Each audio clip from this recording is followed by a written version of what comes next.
Assalamualaikum dan salam sejahtera. Selamat datang bagi yang baru bergabung di channel Rush YT.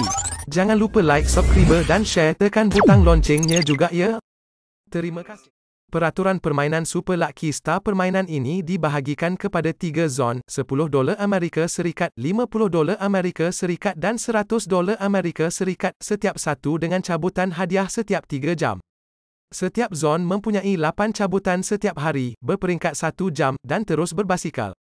Setiap pemain membuat prabayar USD yang sepadan untuk memulakan permainan, dan setiap 14 orang ditugaskan ke bilik berdasarkan masa pembayaran mereka. Cabutan hadiah berlaku setiap 3 jam sekali.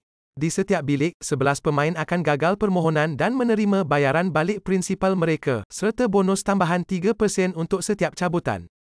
3 pemain akan dipilih dan akan dipotong prinsipal mereka, menerima bintang bertuah. Mengumpul 5 bintang bertuah secara automatik menjadikan pemain pengguna yang sangat bertuah.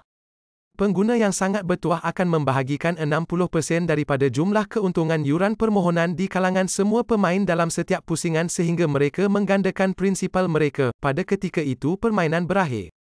Peraturan permainan Super Lucky Star. Permainan ini dibahagikan kepada 3 zon, $10 Amerika Serikat, $50 Amerika Serikat dan $100 Amerika Serikat, setiap satu dengan cabutan hadiah setiap 3 jam.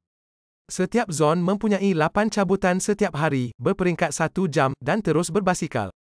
Setiap pemain membuat prabayar USD yang sepadan untuk memulakan permainan, dan setiap 14 orang ditugaskan ke bilik berdasarkan masa pembayaran mereka. Cabutan hadiah berlaku setiap 3 jam sekali. Di setiap bilik, 11 pemain akan gagal permohonan dan menerima bayaran balik prinsipal mereka, serta bonus tambahan 3% untuk setiap cabutan. 3 pemain akan dipilih dan akan dipotong prinsipal mereka, menerima bintang bertuah. Mengumpul 5 bintang bertuah secara automatik menjadikan pemain pengguna yang sangat bertuah. Pengguna yang sangat bertuah akan membahagikan 60% daripada jumlah keuntungan yuran permohonan di kalangan semua pemain dalam setiap pusingan sehingga mereka menggandakan prinsipal mereka. Pada ketika itu permainan berakhir.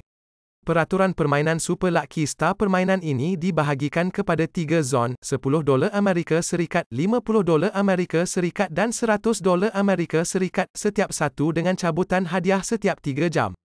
Setiap zon mempunyai 8 cabutan setiap hari, berperingkat 1 jam, dan terus berbasikal. Setiap pemain membuat prabayar USD yang sepadan untuk memulakan permainan, dan setiap 14 orang ditugaskan ke bilik berdasarkan masa pembayaran mereka. Cabutan hadiah berlaku setiap 3 jam sekali. Di setiap bilik, 11 pemain akan gagal permohonan dan menerima bayaran balik prinsipal mereka, serta bonus tambahan 3% untuk setiap cabutan. 3 pemain akan dipilih dan akan dipotong prinsipal mereka, menerima bintang bertuah. Mengumpul 5 bintang bertuah secara automatik menjadikan pemain pengguna yang sangat bertuah. Pengguna yang sangat bertuah akan membahagikan 60% daripada jumlah keuntungan yuran permohonan di kalangan semua pemain dalam setiap pusingan sehingga mereka menggandakan prinsipal mereka. Pada ketika itu permainan berakhir.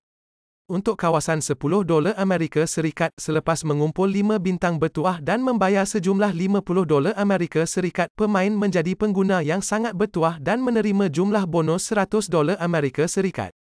Super Lucky Star Game Profit Distribution Chart. Super Lucky User Bonus Rewards 60% Rewards for Filed Applications 11% Task Reward Fee 18% Recommend New User Rebate 9% Community Maintenance Management Fee 2